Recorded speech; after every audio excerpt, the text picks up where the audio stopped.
what is the difference between the other surgical specialty and the neurosurgery?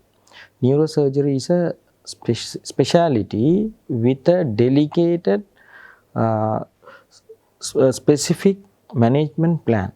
We need a pre-op planning and per-operative techniques and post-operative management. A complete neurosurgical center needs a good investigation backup, like a good MRI and also nerve conduction studies and EEG techniques, and those things are needed for neurosurgery essentially, with a good CT scan and angiogram techniques. Per-operatively or during surgery, we need a very good monitoring system and the systems which help to do a delicate specific surgery. That means instruments like microscope, neuro navigation and nerve monitoring, endoscopes all help us to do a specific target delicately, carefully, and it allows us to do a specific job. Brain or spinal tissues are not like the other tissues where any damage to them can cause a permanent damage or at least a temporary deficit to the patient. Those instruments are helping. After the surgery also, a gradual mobilization, feeding and weaning off from ventilation and those things has to be done in the ICU setup, then HTU, and in ward setup, rehab center. So when a patient come to a center where all these facilities are there and they will be warranted, they will have a good recovery.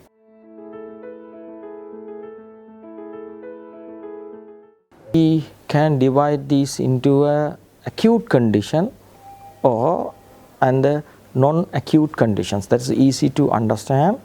Acute conditions such as following an accident, people can have bleeding into the brain and swelling in the brain or damage to the spinal cord. All are acute conditions where patient has to be attended or that management has to be start immediately, and patient need a very highly specific care. And the other conditions such as tumors in the brain or spine or spinal cord can be, or any degenerative disease. There is especially in the spine, the diseases such as disc prolapse can cause spinal cord compression. So, and we have to manage them early. Other than those, there are various conditions in neurologically managed patients can be reached. Our neurosurgically managed status are there. For example, a stroke is a good example. When the brain swelling is too much, we may have to manage neurosurgically. Other than that, the brain vessel diseases also manage neurosurgically. There is not only the bleeding from vessels, any aneurysm or abnormalities in the vessel such as arteriovenous malformation, cavernomas are managed neurosurgically. And then the brain also containing brain fluid, any abnormality in the flow of the brain fluid, so can cause obstruction to the flow of the brain fluid, we call CSF, that can cause hydrocephalus, and there are measures or methods to treat in neurosurgery.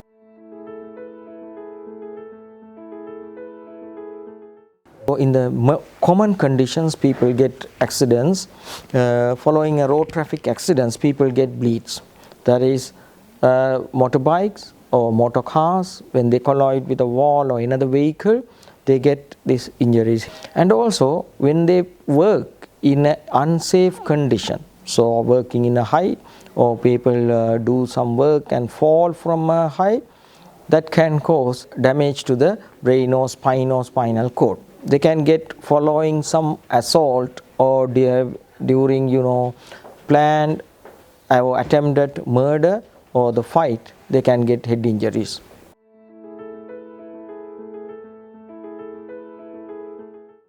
So depend on the size and how the energy or the force has been applied to head or spine will determine the outcome of the injury.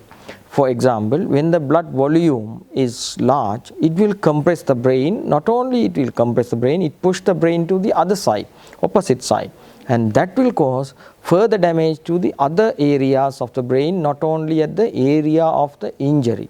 So if we don't intervene early or as an emergency, they will have a severe damage to the brain. Not only the bleeding alone, the force, when the force is high, and that will pass through the brain tissues or the nerve tissue and causes swelling in the brain, and we have to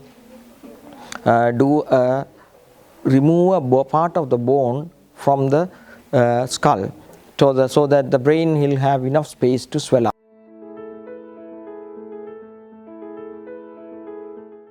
Immediately when a patient comes with a suspected head injury, we do a CT scan which will show us where the bleed is and the amount of the bleed. And so if that bleeding has to be evacuated then or removed, then we do an emergency decompression. That means we remove the part of the bone flap and then we remove the clot.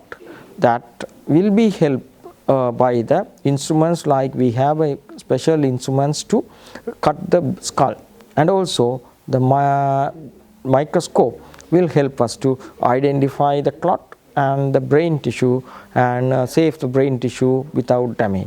And also if the bleeding is deep in the brain, navigation will help us to identify the bleeding site and decide the path to go through the brain.